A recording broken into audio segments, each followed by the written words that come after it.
sistem upah di Indonesia yang tertera pada Peraturan Pemerintah Nomor 35 Tahun 2021. Sebelum masuk ke pembahasan mengenai peraturan pemerintah, ada baiknya kita harus mengerti apa itu pengertian dari upah.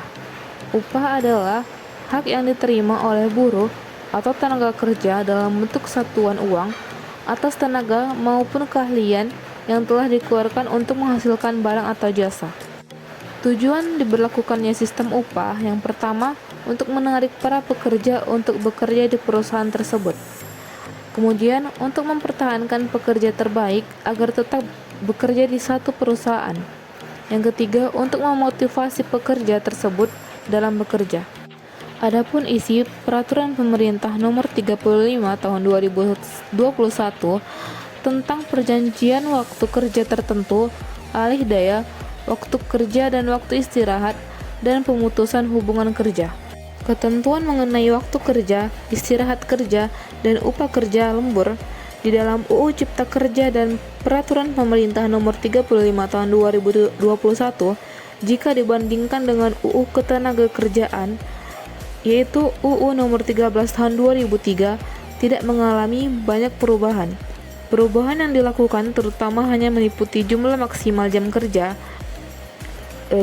lembur yang awalnya maksimal 3 jam sehari dan maksimal 14 jam seminggu sesuai UU Ketenagakerjaan menjadi maksimal 4 jam sehari dan 18 jam seminggu sesuai UU Cipta Kerja dan Peraturan Pemerintah Nomor 35 Tahun 2021.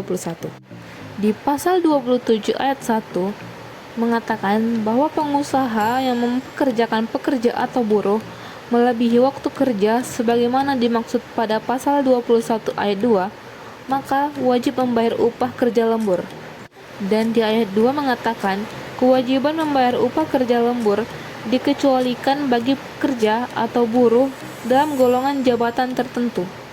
Biasanya karyawan yang bertanggung jawab seperti pemikir, perencana, pelaksana, pengendali jalannya operasional perusahaan yang waktu kerjanya tidak dibatasi dan juga mendapatkan gaji atau upah yang lebih tinggi dari rata-rata karyawan di perusahaan itu.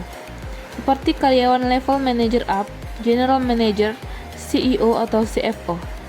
Peraturan karyawan dengan golongan jabatan tertentu ini harus ditentukan, diatur, dan dicantumkan di perjanjian kerja dan peraturan perusahaan.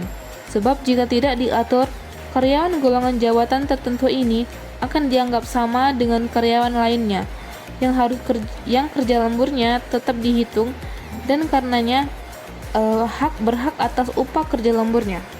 Di pasal 28 ayat 1, untuk melaksanakan waktu kerja lembur harus ada perintah dari pengusaha dan persetujuan dari pekerja atau buruh yang bersangkutan secara tertulis maupun melalui media sosial.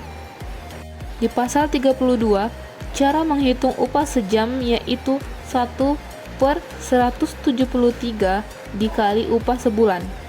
Upah sebulan sebagai dasar perhitungan upah lembur. Ada 3 bagian. Yang pertama, jika komponen upah terdiri dari tunjangan tetap, maka upah lemburnya 100%. Yang kedua, jika komponen upahnya terdiri dari upah pokok dan tunjangan tetap, maka upah lemburnya 100% juga. Dan yang ketiga, jika komponen upahnya upah pokok, tunjangan tetap, dan tunjangan tidak tetap, tetapi upah pokok dan tunjangan tidak tetap lebih kecil dari 75%, maka upah lembur kerjanya hanya 75%. Sekian dari video, terima kasih.